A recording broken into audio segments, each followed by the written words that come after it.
अरे भाई ये गैर क्यों ले जा रहे हैं मुझे अपने कांधे पर? हाँ, मेरे अपने तो कब्र खोदने में लगे होंगे।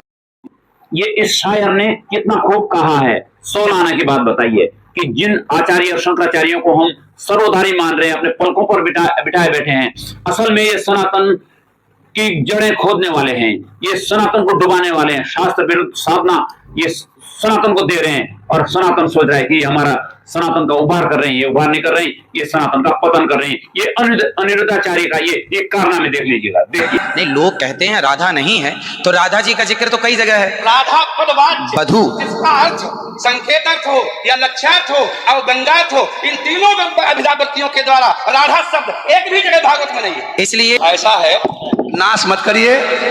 आधावंता है, आधावंता में दौड़ते हुए या संधि हो गई है। गुरुजी, नहीं नहीं, ये गलत बात आप जो है उच्चता उठाई आयुधों को लेकर के आधावंता। गुरुजी, गुरुजी, गुरुजी, गुरुजी, गुरुजी, हम तो आपके दास हैं। मत कीजिए ना। हमारे गुरुजी कहते हैं ना ना, गुरुजी इसका अर्थ तो सुन लीजिए, इसका अर्थ तो सुन लीजिए। अब जब राधा बता रहे, सुनिए सुनिए गुरुजी, जो सनातन धर्म का कुछ ले लेते हैं और कुछ अपना उसमें मिला देते हैं, इन सब से भी सावधान रहने की आवश्यकता है। वर्तमान समय में धार्मिक प्रदूषण जो फैलाया जा रहा है, उससे हमें अपने हिंदुओं की, सनातन धर्म की सुरक्षा करनी है। हरिद्वार में गायत्री शक्तिपीठ इस नाम से चलता है।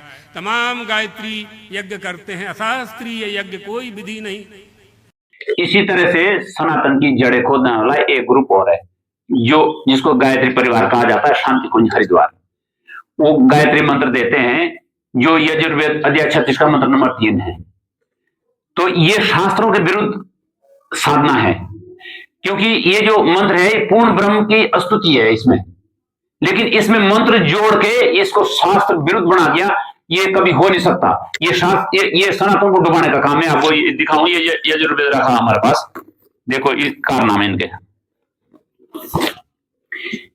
ये यजुर्वेद अध्याय 36 मंत्र नंबर ये 3 है, ये देख लीजिए। इसमें कहीं ओम नहीं है, ये लिखा है भूर्भुवस्व तस्य वितुर्महेण्यम भर्गो देवस्य धीमहि धियो यो न प्रचोदयात्। इसमें कहीं ओम नहीं है। तो ये वो कितना विद्वान रहा होगा जिसने इसमें ओम जोड़ दिया है। जिसने वेदों का ज्ञान दिया है, वो भगवान क्या उसकी अकल इतनी नहीं थी क्या? और जिसने इन्होंने ओम जोड़ा है, वो ज्यादा अकलमंद थे। तो ये सनातन को डुबाने की साजिश हो रही है।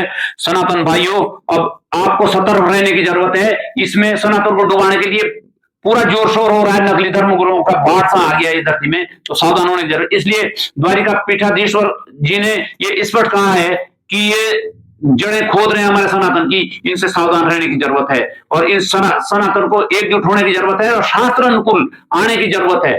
ये देख लीजिए, ये गायत्री परिवार के कारनामे देख लीजिए।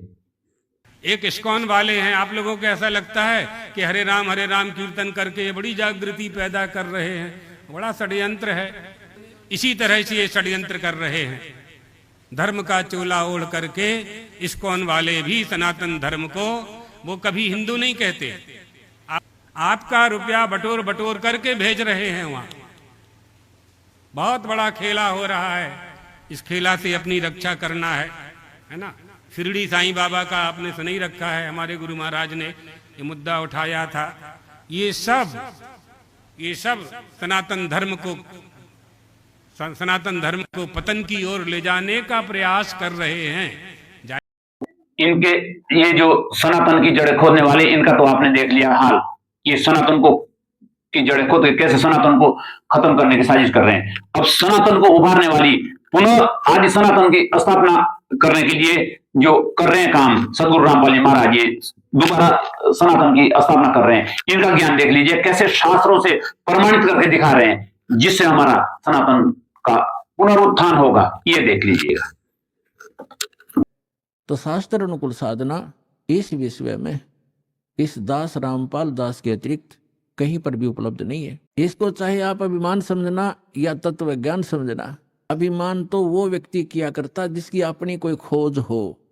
चाहिए तो उसने भी नहीं। और हम तो संत भक्त हैं, हम किसी प्रकार का कोई अभिमान या ईगो कभी नहीं रखते। जो ऐसा रखता है वो भक्त नहीं ना संत नहीं। क्योंकि ये तो सदग्रंथों में प्रमाणित है, हमारे सदग्रंथों में लिखा हुआ था। वो खजाना इनका हाथ लगा नहीं, क्योंकि इनको ज्ञान नहीं था। श्रीमद् भगवत गीता, गीता प्रेस गोरखपुर से प्रकाशित है। जयदाल गोविंद का इसके अनुवादक हैं। ये देखो, अब गीता अध्याय नंबर 8 का और श्लोक नंबर हम 8 से शुरू करेंगे।